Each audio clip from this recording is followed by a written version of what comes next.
పవర్‌ని చూసాం. ఆ శివుడిని చూసాము. యాహ్! ఫస్ట్ ఆఫ్ ఆల్ ఈ ట్రైలర్ నేను 2 రోజుల ముందరే చూశాను. అశ్విన్ గ్రౌండ్లో చూపించాడు.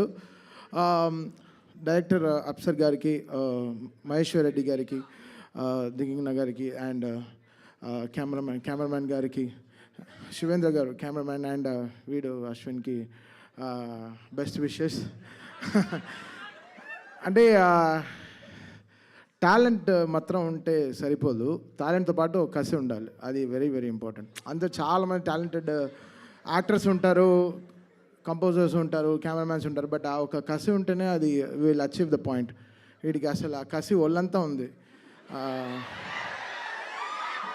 కసిగాడు సింగిల్ కొట్టి ఇవరా నేను ఆడతాను రా బ్యాటింగ్ అంటే ఎవడే ఆడే కొట్టాలి, ఆడే గెలవాలి, విన్నింగ్ షాట్ వాడే కొట్టాలి అని వాడికి అసలు ఆ పంతం అది అన్న దగ్గర నుంచి వచ్చిందో లేకపోతే వాడికి ఎలా పుట్టినప్పటి నుంచి ఉందో.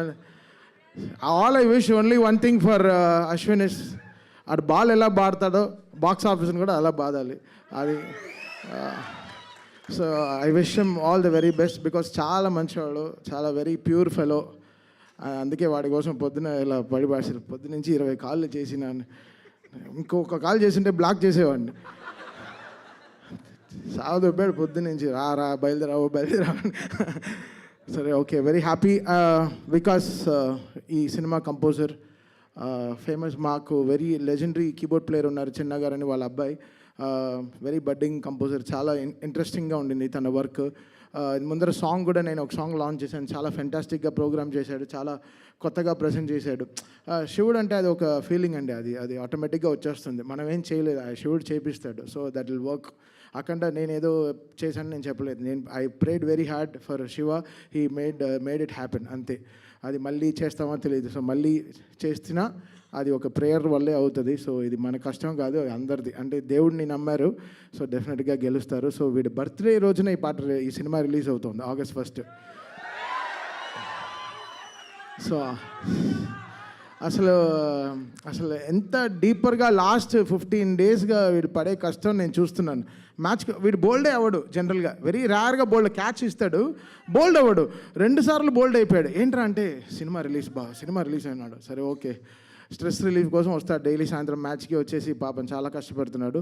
సో విష్ అశ్విన్ వాడికి చాలా పెద్ద హిట్ రావాలి ఈ సినిమా, ఈ హోల్ టీమ్కి మంచి సక్సెస్ ఇవ్వాలి. ఫస్ట్ టైం ప్రొడ్యూస్ చేస్తున్నారు, సో సార్కి కూడా ఒక పెద్ద సక్సెస్ రావాలి. అయినా ఇలాంటి సినిమాలు చాలా ప్రొడ్యూస్ చేయాలి. అప్సర్ గారికి మంచి అవకాశాలు రావాలి and fantastic team. And wishing Digangana గారు కూడా వెరీ హ్యాపీ, అంటే సక్సెస్ఫుల్ ఫిలిం, ఆవిడకి మంచి సక్సెస్ రావాలని I wish the whole team very good success. Thank you Thaman గారు అఖండ ఫిలిం డెఫినెట్గా ఆ పవర్ని మేము విట్నెస్ చేసాము స్క్రీన్ మీద, కానీ అది కంపోజ్ చేసేటప్పుడు ఎస్పెషల్లీ ఆ పార్ట్, ఆ శివుడిది అది వచ్చినప్పుడు, సో మీరు ఆ పవర్ని ఫీల్ అవ్వడం జరిగిందా? ఏం జరిగింది అసలు? మాకు పవరే బాలయ్య గారు.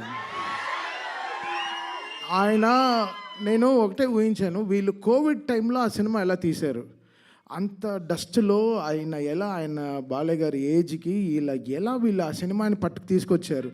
కరెక్ట్గా కోవిడ్ టైం మొత్తం షూట్ చేశారు. నాకు ఆ సినిమా చూస్తే నాకు ఫస్ట్ భయం వచ్చిన తర్వాత ఏడుపు వచ్చింది. సో ఎలా ఒక బాలయ్య గారు ఇలాంటి కష్టమైన సినిమాని ఎలా ఆయన ఒక భుజాన్ని మీద మోసుకొచ్చారు. సో ఆయన కష్టాన్ని గుర్తించాం అంతే. సో అది చాలా కష్టం అండి ఆ సినిమా చేయడం. నిజంగా హ్యాట్స్ ఆఫ్ టు బోయపాటి గారు అండ్ బాలయ్య గారు ఫర్ మేకింగ్ ఇట్. చాలా కష్టం. సో అలాగే ఇండస్ట్రీలో శివుడి పాత్ర పోషించాలి అంటే ఏ హీరో చేస్తే బాగుంటుందని మీరు అనుకుంటున్నారు? బాలయ్య బాబు గారు అండి, అసలు ఆయనకి తిరిగే లేదండి. అది అంటే ఏ దేవుడి పాత్ర అయినా ఆయన అలా తీసుకొచ్చేస్తారండి. అంటే మనం దీని ముందర ఆ సినిమా కూడా రాముడి సినిమాలో కూడా చూసాం, శ్రీరామరాజ్యంలో కూడా చూసాం. అది అంటే వాళ్ళ ఫ్యామిలీలోనే ఆ పవర్ ఉంది అనుకుంటా. సో ఏ దేవుడు వేషం వేసినా they are taking up. So Balayya గారు కూడా వెరీ స్పిరిచువల్, సో ఆయన very very spiritual person. So అంతే అండి, బాలయ్య బాబు గారు వేస్తే బాగుంటుందన్నమాట ఆ పాత్ర. సో థ్యాంక్ యూ తమన్ గారు, థ్యాంక్ యూ సో మచ్. మరి ఇక